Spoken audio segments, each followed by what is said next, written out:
Hi friends, అమాయకుల జాబితా అనే ఒక తమాషా కథను చూద్దామా. శ్రీకృష్ణదేవరాయల వారి సభ జరుగుతోంది. ఒక అరబ్ దేశస్థుడు వచ్చి తనను తాను గుర్రాల వ్యాపారకుడిగా పరిచయం చేసుకున్నారు. సంచిలోంచి ఓ చిత్రం తీసి రాజుకు చూపించారు.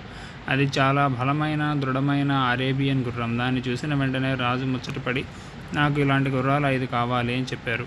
దానికి ఆ వర్తకుడు, రాజా, నాకు మీరు 10,000 అడ్వాన్స్గా ఇచ్చినచో నేను 5 గుర్రాలను తీసుకొని వస్తాను. వాటి ఖరీదు 50,000. తర్వాత మీరు 50,000 ఇవ్వచ్చును అని 50,000 వరహాలు ఇవ్వచ్చును అని చెప్పారు. రాజుగారు అలాగే అని చెప్పేసి ఏమీ ఆలోచించుకోకుండా 10,000 ఇచ్చేశారు.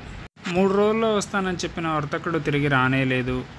రాజుగారికి ఒకరోజు గుర్రపు సౌండ్ వినిపించి చెప్పిన వర్తకుడు రాలేదంట అని చెప్పేసి వాకప్ చేస్తూ ఉన్నారు. అప్పుడు తెనాలి రామకృష్ణుడు అక్కడ కూర్చొని అమాయకుల జాబితా రాస్తూ, కృష్ణదేవరాయలు, రామలింగ ఏం రాస్తున్నావంటే అమాయకుల జాబితా రాస్తున్నాను అన్నారు. అవునా, అమాయకుల జాబితా ఏమిటి అని ఆ పేపర్ తీసుకొని చూశారు. దాంట్లో శ్రీకృష్ణదేవరాయల పేరు కనపడింది. నేను అమాయకుడు, నా ఏమంటున్నావు రామలింగ అన్నారు. అవును రాజా, మీరు అమాయకంగా అతనికి డబ్బులు ఇచ్చేశారు అని చెప్పేసి. అలా అని ఎలా అంటే, ఒకవేళ అతను తిరిగి వస్తే ఏం చెప్తావు అన్నాడు. అతను తిరిగి వస్తే అతను అమాయకుడు అవుతాడు కదా అని చెప్పేసి. 10,000 వరహాలు దొరికితే ఎవరు తిరిగి రారు కదా అని చెప్పేసి రాజుకు అర్థమయ్యి తాను తప్పు చేశానని చెప్పేసి బాధపడ్డాడు. బాధపడుతున్న రాజును చూసి తను తెలుసుకున్నాడని చెప్పేసి అమాయకుల లిస్టులో నుంచి రాజు పేరు చెరిపివేశారు. కానీ విషయం తెలుసుకోకుండా, వస్తారో రారో తిరిగి రాకుండా, తెలియకుండా ధనం మీరాదని చెప్పి రాజుకు తెలిసింది.